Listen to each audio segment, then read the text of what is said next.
کہ فرعون کون ہے۔ فرعون صرف ایک شخص کا نام نہیں ہے، مصر کا جو بھی بادشاہ ہوتا تھا اس کا لقب فرعون ہوتا تھا۔ تقریباً 18 یا 19 فرعون آئے، جو بھی بادشاہ ہوتا تھا اس کا لقب تھا یہ فرعون، اکثر لوگ اس کو نام سمجھتے ہیں۔ اب جو موسیٰ علیہ السلام کے زمانے کا فرعون تھا وہ بڑا جری تھا، اسے طاقت پر غرور بھی تھا، کمنڈ بھی تھا۔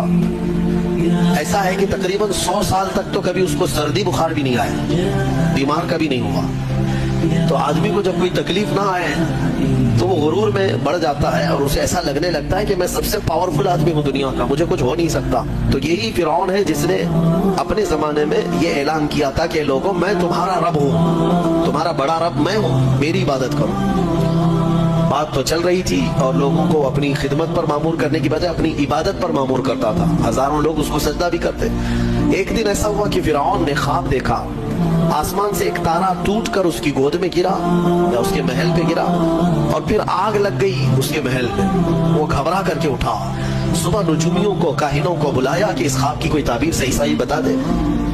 بہتوں نے الگ الگ تعبیریں بتائی، پھر جو بڑے ماہر نجومی تھے انہوں نے کہا کہ اس خواب کی تعبیر یہ ہے کہ بنی اسرائیل خاندان میں ایک بچہ پیدا ہوگا جو تیری سلطنت کو ہلاک کر دے گا، تیری سلطنت کے ہلاک کرنے کا باعث بنے گا۔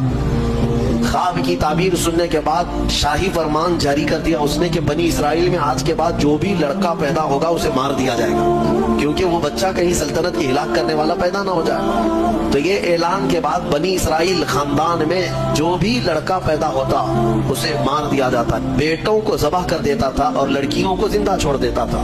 1 سال کے اندر انہوں نے 12,000 بچوں کو ذبح کیا، پیدا ہوتے ہی قتل کر دیتے تھے۔ لڑکے کو زندہ رہنے کا حق نہیں تھا، صرف ڈر تھا۔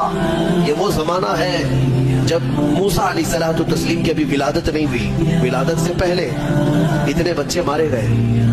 پھر اس کے درباریوں نے اسے ریکویسٹ کیا کہ اگر ایسے سب مار دیے جائیں تو آپ کی خدمت کے لیے بچے کام سے ملیں گے، جوان کون ہوگا؟ تو 1 سال چھوڑا جاتا، 1 سال مارا جاتا۔ اتفاق ایسا کہ جس سال مارا جانے والا تھا اسی سال موسیٰ علیہ السلام کی پیدائش، ان کی ماں حاملہ تھی اور پیدا ہونے کا وقت جب قریب آیا تو اللہ تبارک و تعالیٰ جسے جہاں چاہے بچائے۔